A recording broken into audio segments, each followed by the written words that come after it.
Alrighty guys, so it is now the morning of the 26th, 27th, Sunday. Didn't do any work obviously. Last I was talking to you was Christmas Eve. Didn't do any work on Christmas obviously. So yesterday got going at this.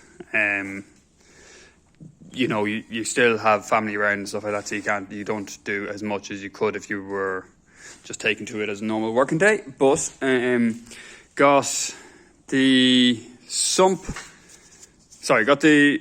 gearbox sump pan dropped, drained all the oil from the engine, drained all the coolant, checked the aircon. The aircon was already empty, so as I thought, the Irish were very bad for looking after our aircon because we don't have much need for it, even in the summer months.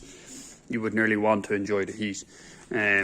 So we don't really use our aircon, and I'm sure parts of the UK are very similar, being that this car came originally from the UK.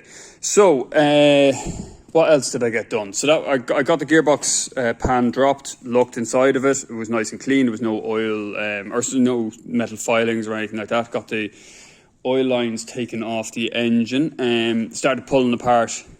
Basically what I'm trying to do is I'm trying to leave as much of the bits and pieces of the engine bay in there, just removing the engine, and then at that point I'll have a nice clear area where I can start working out what I need and what I don't need.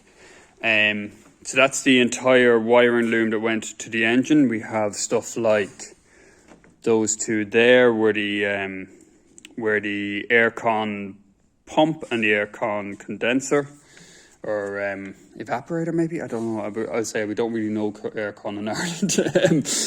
What I noticed then, we have what have we got? We have fuel, so I won't need that. We have several, this is the one thing I've noticed, we have several block coolant sensors, if you want, for lack of a better word. So we have this boil here, which is a pressure one, gives you, presumably that's only in the intake manifold or into the intake of the head, and that's giving pressure readings. Then we have one injector reading, so that's, it obviously works itself after one. We have 3 different temperature sensors. So with the one back there, we have this one here and that one there.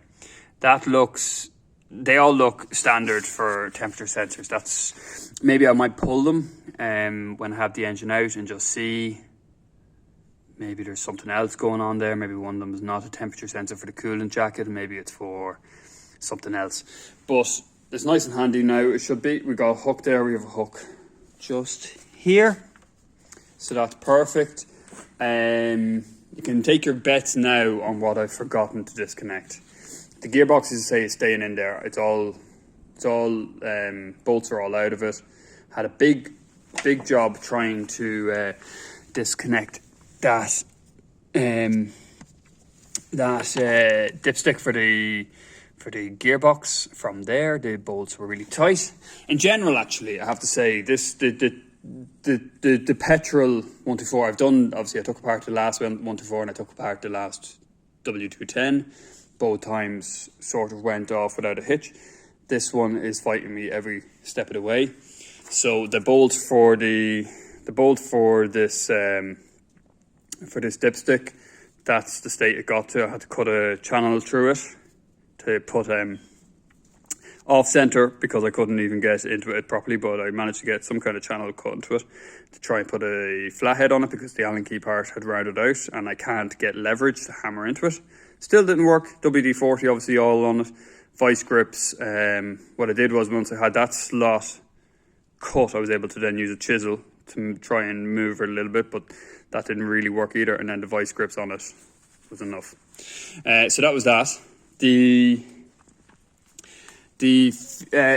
lines that go for the power steering, that go underneath the engine, go cross underneath the cross strut or cross beam there. The actual name has escaped me, and what I had to do for that was I had to cut down an Allen key to actually fit it in between that cross member. There we go, that's the word. Between the cross member and the steering pipes. So that had to be cut down to get into there. Because I want to leave as much inside the engine bay as possible, lift out the engine, see where things are then. The aircon pipe, I left that on the engine. I'll remove that once it's out. Aircon, radiators, all that kind of thing came out fine.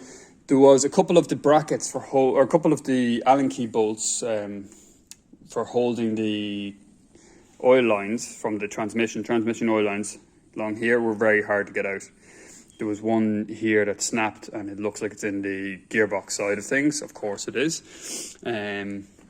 Just typical, like, so I'm going to have to drill that out once it's everything's like that. But so far, so good. We're only a few hours in, and we're ready now. I'm going to try and lift this engine out, and then I'll report back. It's going all right.